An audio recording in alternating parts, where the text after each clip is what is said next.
So I guess what we'll do is talk about in our what we want to share with you guys, right? As we're talking, we haven't really given a lot of insight into some of our favorite characters in the DC Yeah. universe.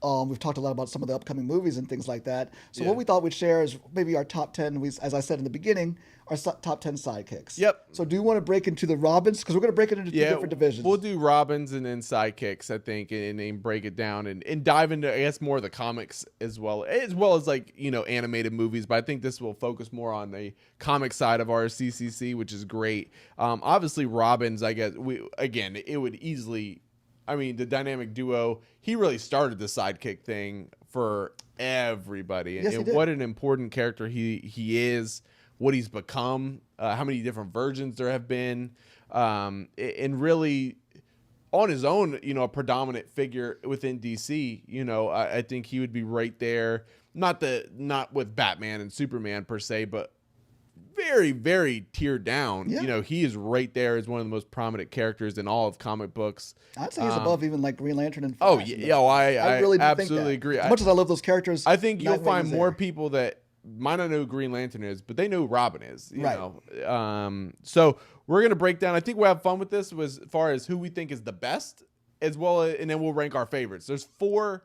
We're really doing the main four. Obviously, Dick Grayson, Jason Todd, Tim Drake, and Damian Wayne. Yep. Those are, if you ask pretty much anyone, those are pretty much the Robins that are going to be the ones that people talk about. Let's start with. And let's share too, like, right, and maybe we'll do it as we go along, but for those who don't know, or maybe you do, the order of appearance too, right? Oh, And right. I think you just named it, right? The very first Robin obviously was Dick Grayson. Yep. And then after him, it was Jason Todd. Yes. And then from him, Tim Drake. And then last but not least, Damian, who Wayne. is now currently, He is as right currently now, the Robin that is in the comics, as well as who's going to be the Robin in the DCU's Brave and the Bold. Yeah, exactly. I guess we'll just kick off. What you want to say? You said the favorites first? We can do favorites, yeah. Okay. So I'll do my four. I'll start from the bottom. So my least favorite is Jason Todd. Okay. Here comes your third. Third for me is Dick Grayson. Okay. Damian second.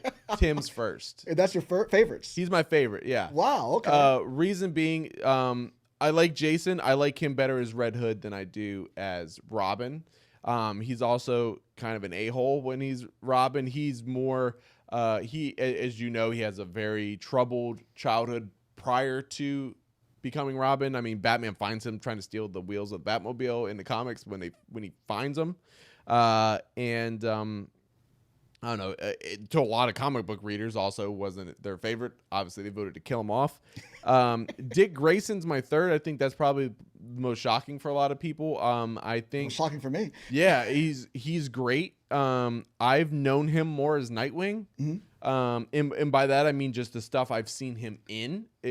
I've seen him. He's usually Nightwing at that point more than Robin.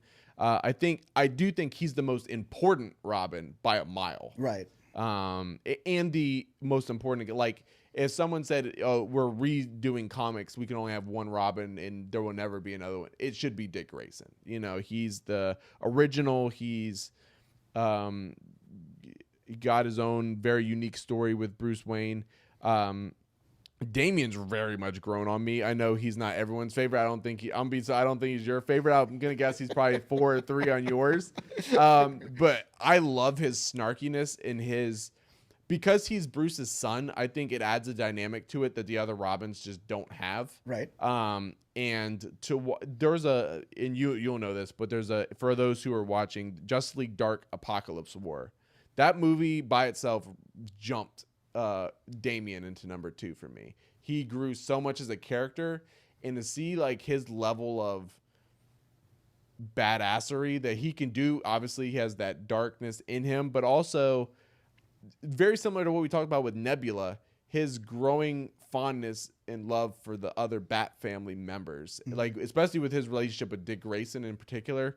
I really like his story. And then my favorite is Tim, mainly because I grew up with Batman the Animated Series. That's what my Batman is, the Batman from the Animated Series, and that was my favorite show. And Tim was Robin, and that's just to me, when it's Batman and Robin, I see that Robin, Right. Tim.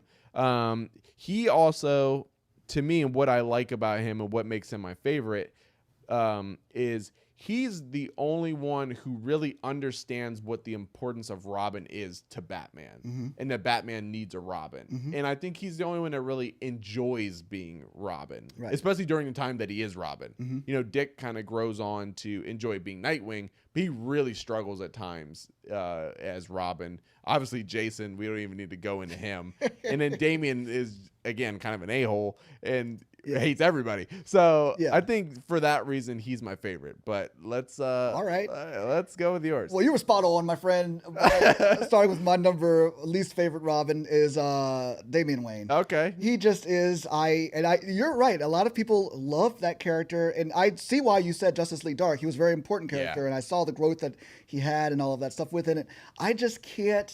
I don't know what it is. Maybe by the time the movie comes out, I'll be a fan of Damian Wayne. And I don't hate Damian Wayne, but if I'm looking at the four of these guys, he's my least favorite. Yeah. You know, but he's probably the most well trained, only because he's been trained from birth. Yeah. You know what I mean? Yeah. To be, you know, with the League of Assassins and all of that stuff. So I mean, he's probably the most violent and the most. Oh yeah, I would say if they all got in a fight, he would win. Yeah, he might actually do that. You know what I mean? So that's my fourth. And Jason Todd is my third. Yeah.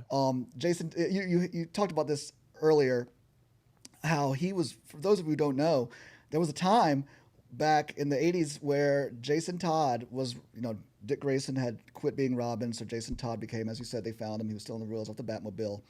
But he was, you know, talk about hothead. He was just a hothead, and just whatever. He wasn't really endearing himself to the readers at the time. So they had a vote where they basically said, does Robin die or does he live? And Robin died. Yeah. He was killed by the Joker with a crowbar, beat to death, you know, and he was dead in real... For a while. Yeah, for a number of years in real time. 20 years, I think. Yeah. At least. You know, which is a long time in comic books. Yeah, exactly, right? It wasn't like next year he was, they brought him back or anything crazy like that. He was dead for 20 years. They brought him back as, I think his first appearance in a dream was in Hush. Yeah. You know, and it wasn't the real Jason Todd at that point in time. But I think because of the excitement of that is when they decided to bring him back. You know what I mean? Is they were like, oh, okay. And what a great idea they had. Yeah, and turn him into the Red Hood. Now, and I do like him as the Red Hood as well. Yeah. I like him better also. But he's my third. Tim Drake is my second favorite Robin. He is my... He's my second favorite Robin. And I really like Tim Drake. I've known him. He's been, like you said, he's all the things you said, right? Yeah. He enjoys being Robin. He's actually, though, in my opinion, I think he's probably, and Ra's al Ghul has admitted this, that he is the really heir apparent to being Batman. Tim Drake is. You know, he's not the best fighter. He's not. But he's the best detective. Yeah, he calls him the detective. Yeah, you know what I mean? The only person he gives that honor to is Batman. Yep, and then he called Tim Drake that. So, you know, even if Ra's al Ghul recognizes that he's got the skills and everything to be Batman. But, you know, he's the only one. He realized that Batman needed a Robin, as you said, you know, and he figured out Bruce Wayne was Batman. Yeah, on his own. On his own. He went to Dick Grayson first and was like, hey, you know, you need to go back to start being Robin. Yeah. You know what I mean? Because when without a Robin, and he was really just morose and everything after Jason Todd died. It's a little dark. He just went on a really violent streak. Yeah. You know what I mean? And he was already, you know, because he lost his second son and all of that stuff. And they were like, he needs a Robin to lighten up that darkness. Yeah. You know, so Tim Drake, that's why, and he was a Robin for a number of years. He was like recruiting himself. Yeah. So from like 1990, I think, is when he first made his appearance in the comics. Through 2007 or 8, whenever Damian first came into, you know, so he was Robin for a number of years. Time. He's been the longest Robin outside of Dick Grayson. Yeah, you know, in real time and stuff like that. So I've known him for a number of years in the comics, and he's been Robin to me. And I also maybe I have a little bit of dislike towards Damian because when he came into play and as Robin, they didn't know what to do with Tim Drake. They really have it still. Like Red Robin's still. Yeah, Red Robin's a thing. Yeah, he went by, which I'm like, how could you call yourself? For the smartest person. Like, I became a hero when we lost it. You know what I'm saying? And like, he called himself Drake. So just all this weirdness that they've kind of put him in since Damian's come. But he's, you know, he's still out there. And he's also led the Titans and all of this stuff. So, and every Robin has been in some type of incarnation of the Titans also. Right. Which leaves us with my number one guy, Dick Grayson, man. He, to me, is, you know, he's so important of a character. You said a lot of it in the Yeah. beginning, so I won't go into it. But he's so important of a character. Without him, who knows? I mean, maybe eventually, but without him, there would have been no of these sidekicks, Right. like Speedy for Green Arrow or Yeah. Wonder Girl for Wonder Woman. You know what I mean? Or Aqualad. Yep. You know, and started this whole new wave of stuff. Yeah, you know what I mean? And has gone on. And he's also, we've seen him progress more than most people have in comics. Yeah. You know, we meet Dick Grayson as a 13, 12-year-old boy or whatever. Yeah. And so we've seen the progression of him going from Robin to becoming his own character as Nightwing. And I can tell you that's a pillar. I mean, Yeah. that character is. I said it when we were talking about our first episode.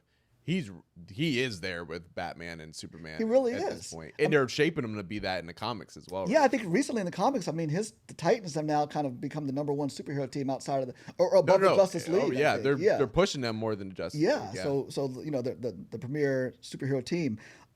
So we've seen the progression of him go and all of that, and also just the fact that we've seen him reconcile with Bruce, because the reason they didn't. They had that falling out is Dick. He just wouldn't let Dick become an adult almost. He felt like he couldn't grow. And he was so burdened by it. Yeah, you know what I mean? And and so they had a falling out, and that's when he went and became Nightwing and all of this. Yeah. He quit being Robin. But to me, that's the #1 Robin. And the one who I've known for a number of years as well. You know what I mean? Yeah. Before this whole transformation of handing down the mask to different Robins and stuff like that. He's this is a very weird comparison, but I always considered Dick Grayson very similar to Leonardo in the Ninja Turtles.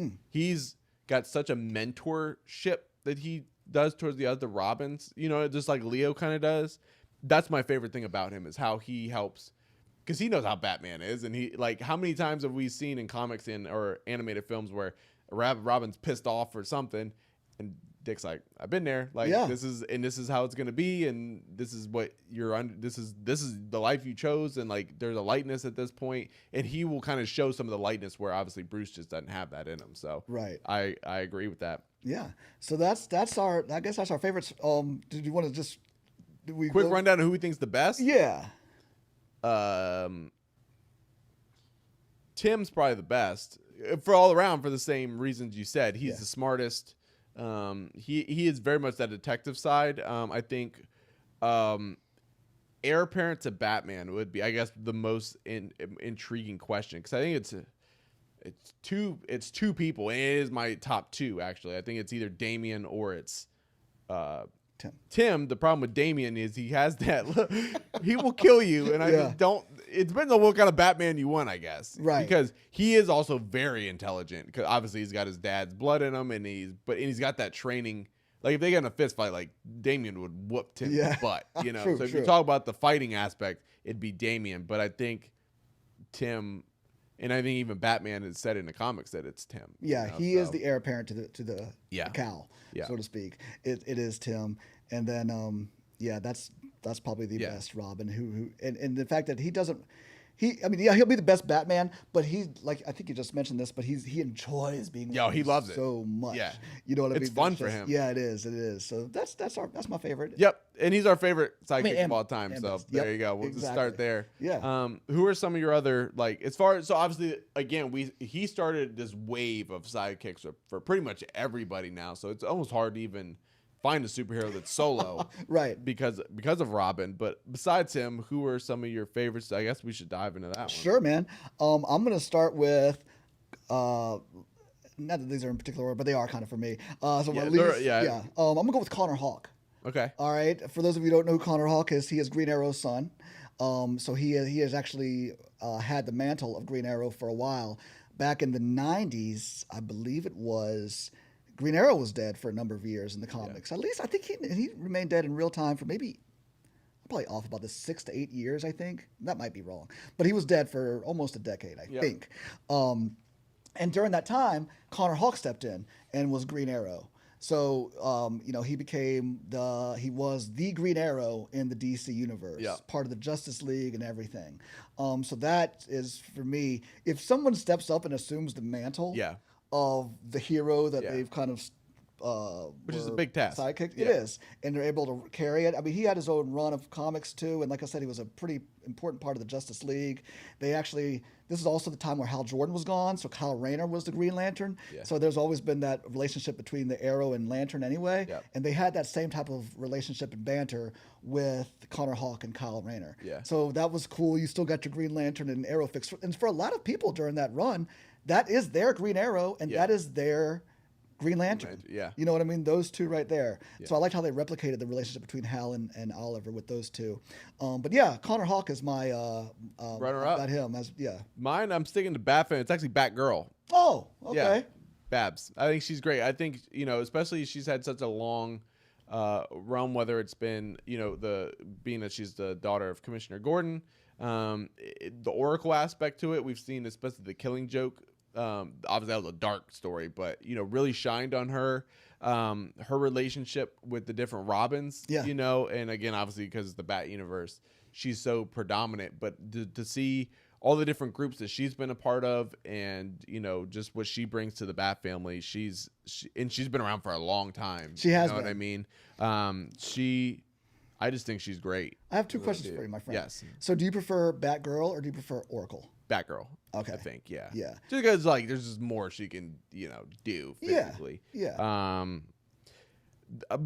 My number, it's funny because my number 2, I don't consider her a sidekick, but she's become kind of a sidekick of it, would be Catwoman. Because she's basically tandem with Batman more than Robin in the comics now. They basically got married, so I guess they have to be. So I love their dynamic, and if that was originally the thing, and she wasn't a villain first, it would actually be her, because she actually understands Bruce kind of like Dick does, and a very, very few people get him. Right. You know what I mean? Really get him. But I still consider her a villain, so she's my number. She'd be my second. Okay, cool. But I have another question about Barbara. Yes.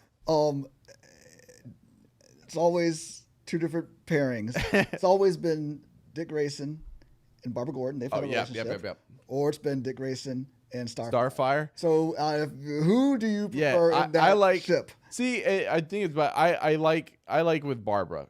It makes sense to me, and it's what I grew up with. So I guess that's the first thing I knew. Yeah. And then when it's with anything, if you're hey, hamburgers go with French fries, and then when you're an adult, they're no, it goes with potato chips. You're no, it goes with French fries. So right. That's just all I know. But it also just makes a lot more sense. You know what I mean? Yeah. She's a human being for one, and they grew up together. They go through the same struggles. They understand it just seems like they would make more sense. I didn't realize you looked down on aliens. So yeah, it's not my thing. Not my thing. But I get it. Starfire and him are a cool couple. Yeah. No. Okay. I was just curious because there always is, right? And if you read Titans or whatever, then him and Corey have always been paired up, and then at times, and they actually recently in the run of 3 Jokers. Which just dealt the story because of Batman and then Batgirl and Red Hood, because those are the two who've been scarred the most by the Joker in the family. You know what I mean? Red Hood, obviously, because Joker they had that wild little moment. And they're no. Yeah, you're right. So you know what I'm talking about? Yeah, they kind of hooked up. They had a little relationship. Yeah. But no, but Joker killed Red Hood, and then he paralyzed Barbara. Yeah. You know what I mean? And actually, it's been insinuated he did more than paralyzed for sure when he did that. But anyways, terrible.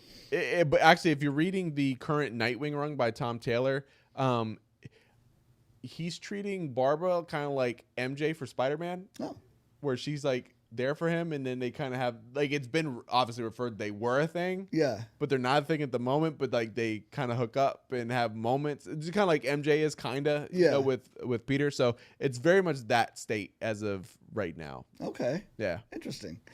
Going on with the sidekicks, I'm gonna go with my next one here. I've got old Bucky Barnes. Same. I actually have the exact. Yeah. Do you really? Yeah. Yeah, I've got Bucky. Again, he's somebody who we talk about. In comics, we all know, just like in the soap opera world, right, that somebody dies, they're going to come back. They'll be back. It might be a year. It might be a 12-issue run that they're missing, but they'll come back. Bucky was one of the ones who, much like, what I said, Jason Todd was dead for at least 20 years in real time. Bucky was dead, I think maybe, I don't think I'm exaggerating this, 40 years in real time. You know what I mean? Where he was dead and then he came back. But he's one of those guys who has since taking up the mantle of Captain America. Yep. Risen, become his own hero as the Winter Soldier. He's not really Bucky anymore. right. You know what I mean? But he's the Winter Soldier, I guess. So that's kind of how, just with the fact that he's also one of the original sidekicks. Yeah. You know what I mean? So that's why I think he's the best Marvel sidekick. And held the mantle. Yeah. So that's we'll see if I think that as we go along. Yeah. Did you? I actually, because we didn't start the show at that point. Did you want him to become Captain America over Sam during that?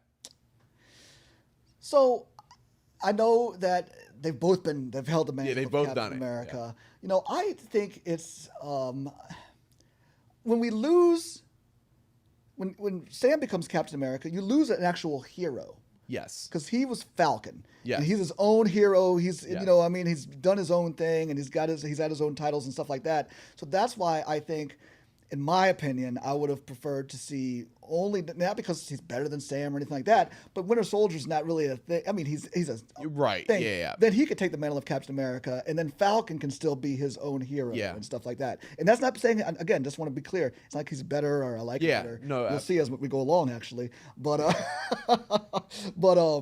I think that I would have seen. I also just stand it from a standpoint of Captain America needs to have certain physical abilities that I just think Bucky can do because he has the serum in him. Soldier. Yeah, the super soldier. Yeah, that's really my only reason. But I can see him as where I think Falcon is Falcon. Like, I just view him as Falcon. Right. He's a great asset. He's actually on my list. So yeah, I'm assuming by looking, he's the same for you. Yeah. So yeah, I like him as the Falcon, and I think he's a great Captain America. And I think he has closer to Steve Rogers' heart, if that makes sense, of like what Steve believes in and what he kind of represents. I think Sam is actually, especially in the MCU, like a better version of that than Bucky per se. But I like him as Falcon. I think he's a great character. I think he's brings a lot to the table.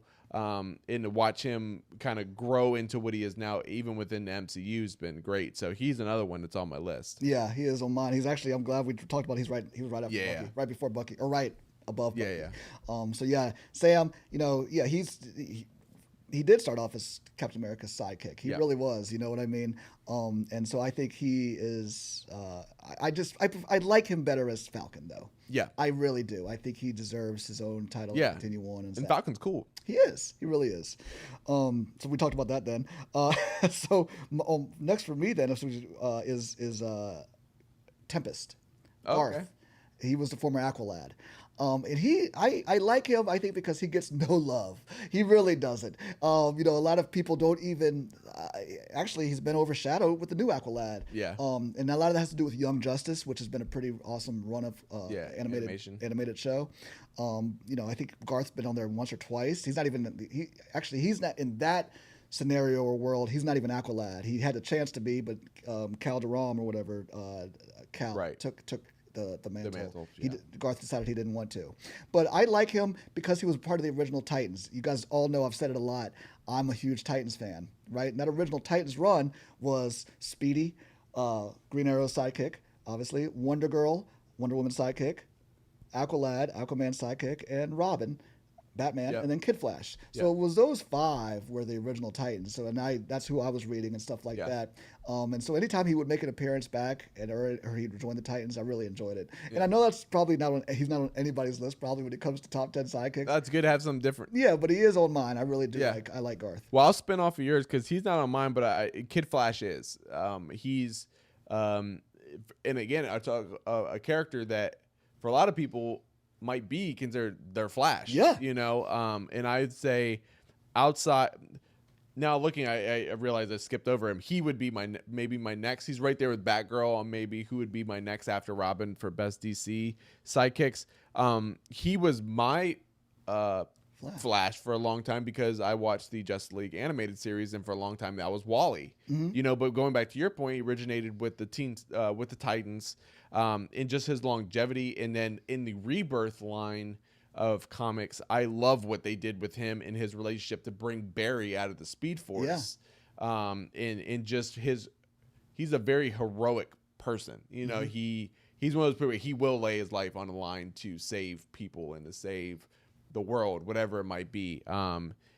Yet he has great humor, super great intelligence. I've loved his evolution over time. So Kid Flash is definitely up there for me. I'll just go as opposed to he's on my list too. So I'll just continue on with this conversation because. And the more I'm talking about it now, I guess people have stayed dead in comics for a number of years. Yeah. Because Flash and the Crisis on Infinite Earths, which was 1985, I believe, when that series came out, which revamped the whole DC universe, Barry Allen died. Yeah. He died in that. For a long time. And he was dead until like 2007. Yeah. You know what I mean? Which has to be one of the longest deaths for a very popular exactly character. But he remained dead for so long because they did such a great job with Wally. If he wasn't working, then they would have found a way to bring Barry back. So I remember I had the first issue of the Flash after that, which I guess was 1986, of Wally West's first issue of Flash, where he took over the mantle and ran with it, like you said, for 30 some years in comics. And not only that, but a lot of people like you who came up with Justice League, the cartoon on Cartoon Network, he was the Flash. There was no mention of Barry Allen or anything, or that he was once Kid Flash and then he became Flash. He was just the Flash. He was Flash. You know what I mean? And so Wally West was that, for all intents and purposes, to everyone, for a lot of people. Which is say something if you get promoted into the Justice League or Avengers as the main character, that shows who you are, you know. Yeah. So it's interesting though. I didn't think about it at the time, but there was all three of those at one point for a number of years. At the same time. Justice League, Wally West is Flash, Kyle Rayner is Green Lantern, and Arrow. Speedy. Yes, Connor Hawke as Connor Hawke. Yeah, Connor Hawke is there. Not to be confused with Roy Harper. Yeah. Do I have? Yes, I do. Okay. I was like, speaking of him. There's yours. No. I guess we'll roll into from Kid Flash, moving into my next one. I have, and again, I actually have. Spoiler, I had Kid Flash as my number one guy. So we're just kind of continue on in this conversation style. I had hit Wally West as my number one. Oh, there you go. Pick. I did. But James Rhodes I have. Rhodey. Yep, Rhodey, nice. War Machine. He's on mine too, so there you go. So we'll just kind of talk about it. Secret Wars, which is the original which Secret is coming. Wars. Which is coming. But I'm using this as an example. Secret Wars, which was a huge comic event from Marvel, which rivals the Crisis on Infinite Earths. They were out almost the same time. I think they were out during the same time frame. They had all the most important Marvel characters. They had Iron Man. Guess what? Tony Stark was not part of Secret Wars. It was James Rhodes under the shell, under the helmet at that point in time. You know what I mean? So the fact that he was in such a prominent story, and I choose him as a sidekick because War Machine. He is, You know what I mean? He was, but he's also one of the people who did run and carry the mantle for a number of years as Iron Man. Iron Man. And he was actually, it's interesting. They did this with Iron Patriot. Iron Patriot, right? Exactly, from Iron Man 3. But it was very interesting to me. I remember as a kid. And I don't know if it was planned or what, but they had James Rhodes out as Iron Man at the time, and he was the Iron Man in the Iron Man series. Tony, this is when he was battling the alcohol and all that. He was not Demon in a Bottle and all Demon that. in a Bottle, so he was out. But over in DC, they had John Stewart running as the main Green Lantern. I don't recall what had happened to Hal at that point in time, why he wasn't the main focus, but it was interesting that I think he was Spectre at that point. No, he hadn't been at that time. No, this is before that. Yeah, okay, before all that. I'm not sure what the storyline which we moved to. Maybe he was off planet doing whatever. But that's an easy write out for him. He's off. I know, right? But no, not James. Rhodey. John Stewart, and Rhodey. Yeah, John Stewart was the prominent Green Lantern, and Rhodey was the War Machine. So it was interesting for me, as an African American, to have these two prominent. Heroes at that time being run, or not being run, but being replaced with them. And guess what? They did fantastic. These guys are still around. It wasn't like they didn't work. And they kind of removed those characters and kind of said, oh, well, he's never going to be shown again. They became popular characters in their own right. So that's why I've got Rhodey down there. Yeah, he's great. And I'll speak from an MCU standpoint, just the evolution of his relationship with Tony. He's kind of feels for Tony. He knows him before he was Iron Man, you know, and in his relationship. I'm very curious to see what they do with Rhodey in the MCU going forward. Obviously, Don Cheadle's getting a little older in the tooth, but I think this is the time where he could really step up and be a pivotal part, within the Avengers and then the Armored Wars and Secret Wars. And well, he's got a huge role. Well, I think it is. Maybe I'm hyping it up too much, but I believe he's got a pretty prominent role, at least. I'll say that huge in Secret Invasion. Yeah. Oh, yeah. Comes yeah. out, He should. Yeah. Which comes out in a few weeks, I think. Yes. Very soon. Yeah. One of the first Disney Plus shows. They're really stacking on the marketing on that. Actually, I haven't seen a lot for that. Yeah, me either. But maybe they'll go and kick into high gear now that Guardians is out. But yeah, he's got a pretty big role in that. And as you mentioned, Armor Wars too. He's going to be in there too. So, but yeah, Rhodey, man, he's This is he's on there for me, and I can jump in next because it's also Marvel's Wong, and I think as of late he's really become. I mean, really the main Sorcerer Supreme, and his role is great. It's funny because they keep like using him in small, and you're just like, what is this leading to? Like, you just feel like there's something bigger for him.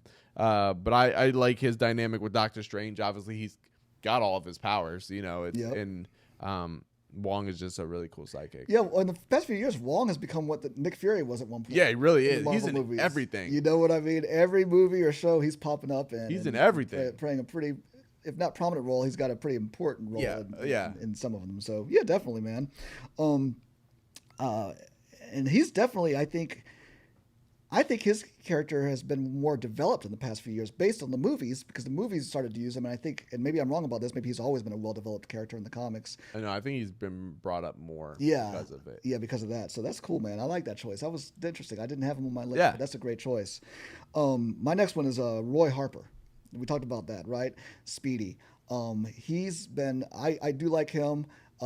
They've actually made him really good buddies with Jason Todd now.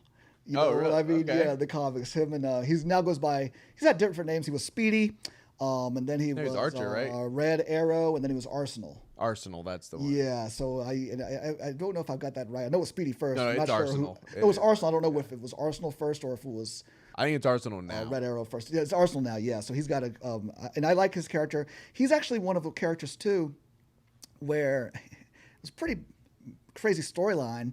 Back in when I was growing up, but he was a heroin addict. You know what I mean? They actually really important. There was a really important storyline where Green Arrow was kind of like not ignoring him, but not really taking care of his ward as he should have, or whatever, just doing his own thing, and really ignored the fact that Roy was like freaking just shooting up, man, and all that stuff. So it was. I remember he was like, when he found out that Roy was having was a heroin addict and strung out on drugs and stuff. That was a pretty prominent storyline back then. But I just like him. He's also, I liked how he was portrayed in the show Arrow. I like how he's been used in Young Justice. So and then like I said, I've been a fan of his since the Titans. I love that. Yeah. Okay, well, mine, I'm going to do two at the same time because I think they're kind of linked. A lot of this, one in particular, I think is a legacy character. He's considered a sidekick, but in a different way. To me, it's Jimmy Olsen and Superboy. Okay. Jimmy Olsen, way back when, was a very prominent character. He had his own comic run. It was the Adventures of Jimmy Olsen and Superman. And I think he is going to be in Superman Legacy. He's already been confirmed for that. But you really, a lot of the Superman stories are actually told through the lenses of Jimmy in the comics and in the brief appearances that he makes even in more recent. I love he has a relationship with Clark Kent as well as Lois Lane. And he always seems to be somewhere in the mix of he's either in trouble or his dynamic with those characters. And because of his longevity and how long he's been around, I just think that he is worth mentioning on this list because he's been around since I think the 30s or 40s. I think Jimmy. Oh yeah, I think since Superman. Yeah, since like the beginning of it. Yeah, so you know what I mean. He deserves. Superboy is another one for me. Particularly Connor. I like him just because I know him more. Yep. I think he's got a great relationship with Nightwing and with the Titans. We've seen him in the show Titans. Has all the powers of Superman, or a lot of the powers of Superman, and he just brings that kind of to the table. And Superman being the crown jewel of them all, it's kind of hard to take Superboy off the list. No, he's on my list. I actually have him as my number 2. Oh, there you go. And the Connor Kent version. Yep, because that's the one I know. I don't like the son version. Jonathan Kent. I think he's an interesting character. Just like to me, I don't see Superman as like the dad yet. Right. You know what I mean? He's just not there yet. So my virgin's Connor. Yeah, same here. Now that I got to know Connor because of Titans, and then so the Titans run I was reading, and you're right about him being friends with. But it was Tim Nightwing at that time. In Young Justice. The cartoon, they portray them as very being much boys. so. Yeah. But in the comic run, it's always been Connor and Tim. Yeah. They were boys. And not only that, but it was the, oh my gosh, what was her name? The Wonder Girl version, the blonde, Cassie. The blonde Wonder Girl version. Those were like the Trinity.